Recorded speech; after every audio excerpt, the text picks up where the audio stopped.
tayo ng Magellan Cross. Naka-taxi tayo.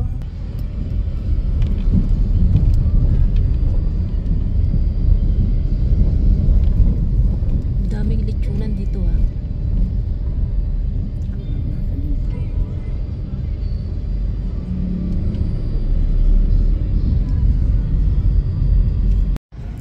Ayan, dito na tayo kay Magellan Cross. Magellan Cross nga ba pangalan?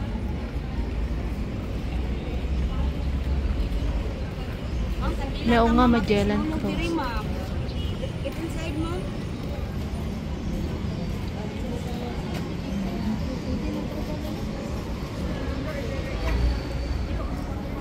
The Cross of Magellan. Ayun nga siya.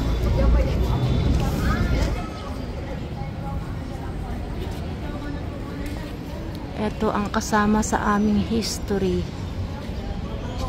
Public office.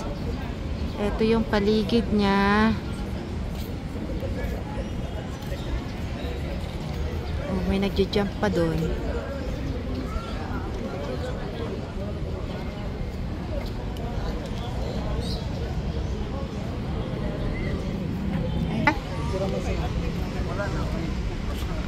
Mad, diyan ka lang.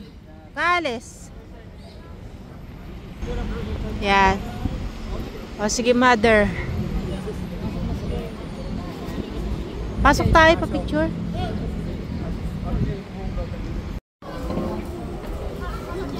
Ang ato'y sinulog yung kandila, ma'am. Salamat.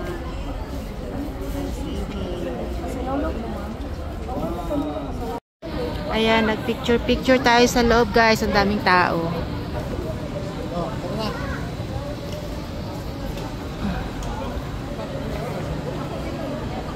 Pasok naman tayo sa Santo Niño de Colegio. Ayan. Yan. Bawal pala yung nakasando.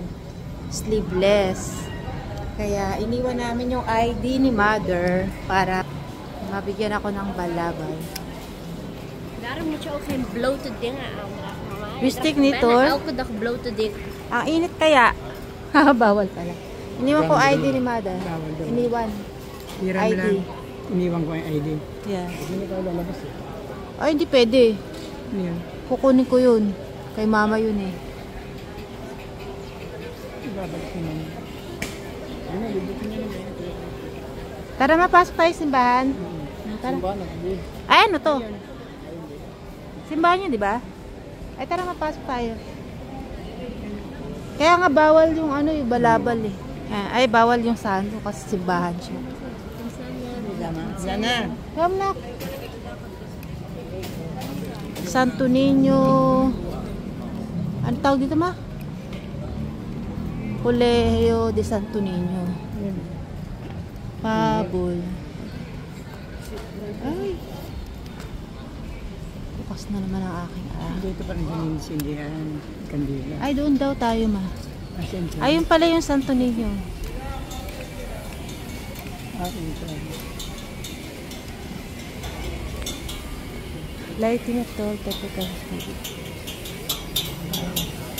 Tagalan mo yung payong mo, mother. Ayan. Ayun, no, pwede ata kumuha.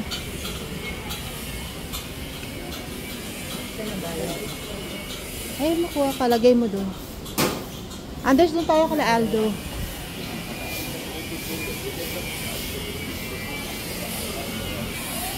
Ayan siya.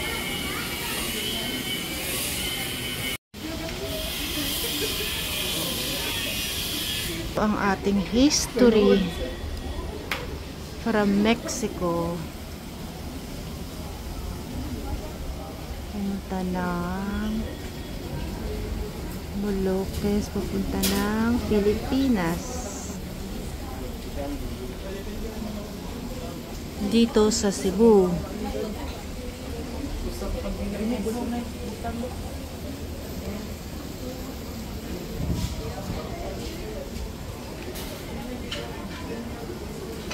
Ang galing nilagay nila sa ganyan.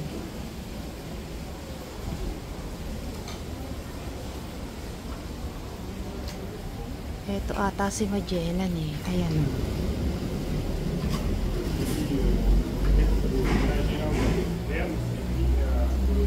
pwedeng kumuha dito guys. Tapos lalagay natin dito, magpipray tayo. God bless the Philippines. Protect our country with all the disaster. Thank you God for our country. Bless the people. Bless our nature. Bless all the children. Protect them, oh God.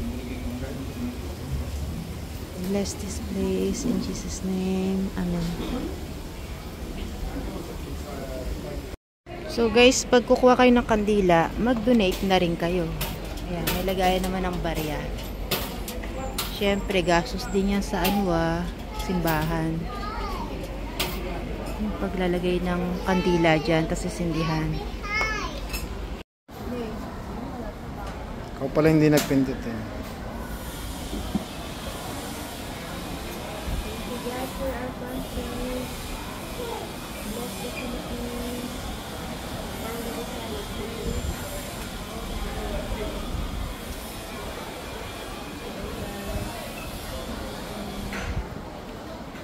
Take 2. Ayan, tapos na kaming magsindi ng kandila. Dagkutanan yung pinuntahan namin. So, pupunta tayo dito sa Basilica di Santo Niño. Basilica Santo Niño. Ayan siya. So, isi-search natin. Ito ata yung pinakamatandang simbahan dito. Tagal. Pinakamatanda, yeah. So sabi niya, the church and the convent erected by the Augustinian fathers under the Reverend Andres Urdaneta in 1565. Wow. Sobrang tagal na yan. Ayan guys, nandito tayo. Pasok tayo sa loob. So ito yung loob guys ng ang Santo Niño Church dito sa Cebu. So sa gilid niya ang gaganda ng mga paintings.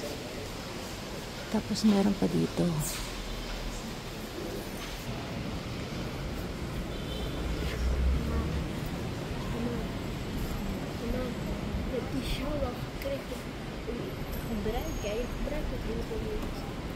Sinagara. Ang ganda niya.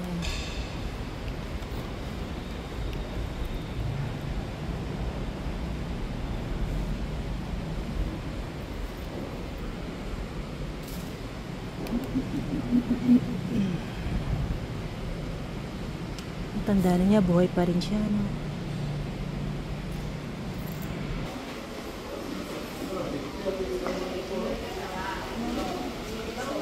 Ito yung kabilang side. Ganda.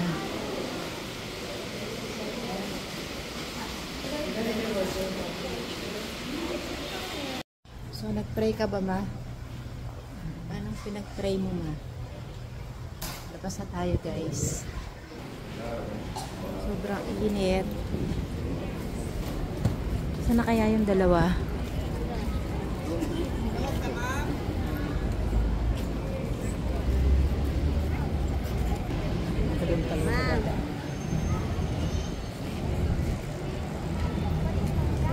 Ito pa, simbahan pa rin to.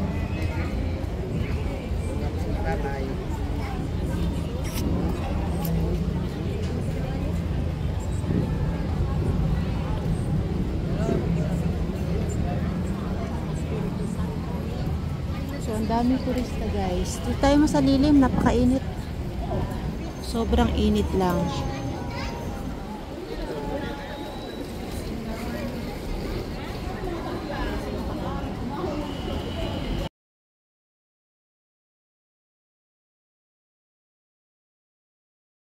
Ayan, tapos na tayo sa church. Maglalakad naman tayo ulit kung saan tayo makarating. So, DIY lang tong ginagawa namin guys. Nagtataksi lang kami kung saan namin gusto pumunta. At least hawak namin yung oras namin. Gusto namin ng mabilis, gusto namin ng mabagal. So, pwede lang. Kaya lang, maghahanap talaga kami ng sasakyan. Eh, pag nasa tour ka, may sasakyan ka kagad. Di ba, ma? Yes. Maganda naman ang grass nila. So, okay lang yan. Hanap tayo ulit na pupuntahan. Let's go. Malapit pa. Magta-taxi tayo ulit.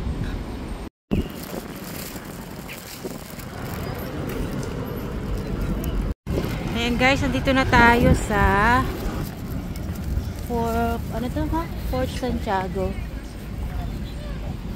So nilakad lang namin to galing sa Santo Niño Basilica. Ayan na siya.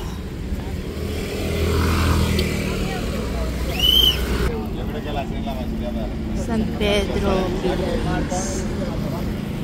Ang daming santan, ang ganda. Ay, ang ganda ng puno. So, yan siya. Ito na yung loob.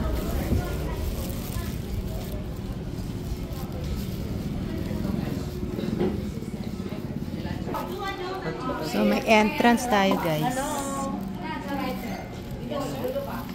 Ayan, naka-discount tayo dahil si mother ay senior. Kung meron kayong senior na nanay, lagi niyong dalahin. Laging may discount.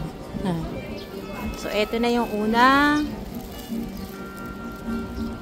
yugto ng Fort Santiago. Ay, ano ba ito, ma? Santiago, San Pedro. Ha? Pedro. Hindi na alam. Santiago sa Maynila. Oy, Caloocan naman ang Maynila. Ay, may dalaw siya sila.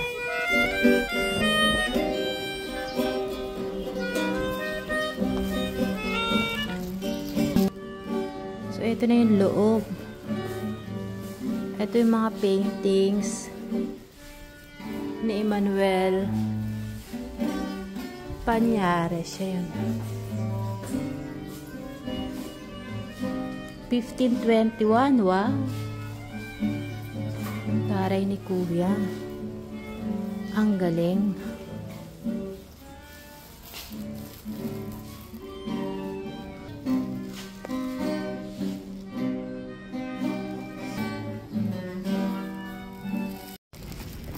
So, eto, umakyat tayo konti.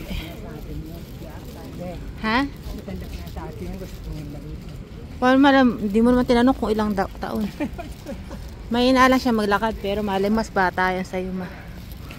Meron doon matanda, medyo mahirapan maglakad. Ay, may mga kanyon sila, ma. Dito sila nagpapasabog.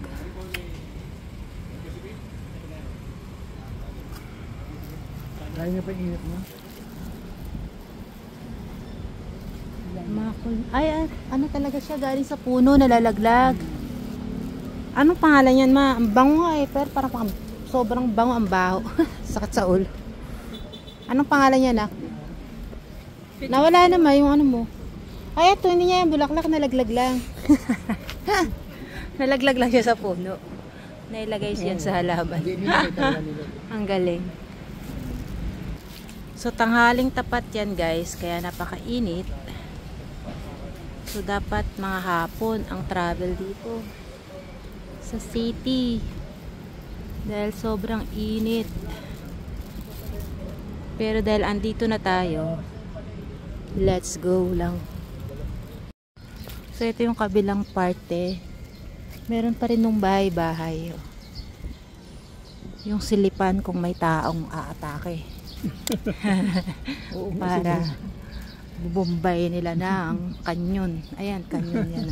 Wala na pwede ang siraan niya. Kayong dalawa, kayo dyan.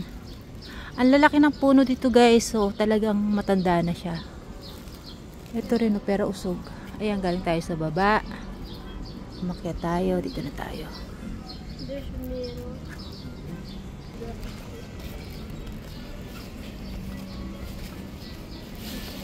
Malilim naman yung ibang parte kasi malalaki ang puno. Kaya lang ito wala nang lilim. Let's go with payong. Buti na maintain nila tumano kahit sobrang tagal na. Pati mga halaman. Yata dito may Pumupunta sa bagay, may bayad naman. Siyempre ayusin nila. Ayusin nila para may pumunta pa rin. Medyo madami-dami nga pumupunta guys. Yun lang, mainit. Ngali na kasi tayo. Sikat ng araw, ha? Yung dalawa nagpapainit talaga. Oo nga eh. Mahilig yan sa araw. Gusto nilang umitim eh. Kasi sa bansa namin guys, pag brown ka, maganda ka. Ay mabuti. Pag mga Dutch nga, nagpapaitim. Tapos sa mga Pilipinong brown, nagpapaputi. O, di ba? Hindi mapakali sa buhay. Siyempre, kailangan ready sila. Cold war nga yun. Oo nga. Mga atake ng mga Espanyol. O, tara na, baba na tayo. Mamawa ka ma. Hindi kayo malaglag. May ilog pa naman dito. Maliit. Ilog. Ayan guys, may tumabi sa aming pusa. Sabi ko, wag niyang... Hala, tatabi pa talaga sa'yo. Gusto niyang maki-best friend kay mama. Sabi ko, wag niyang hawakan kasi baka kagatin siya. Ayan na. Patapos na tayo guys. Thank you for watching. Bye bye be. Yeah, very good.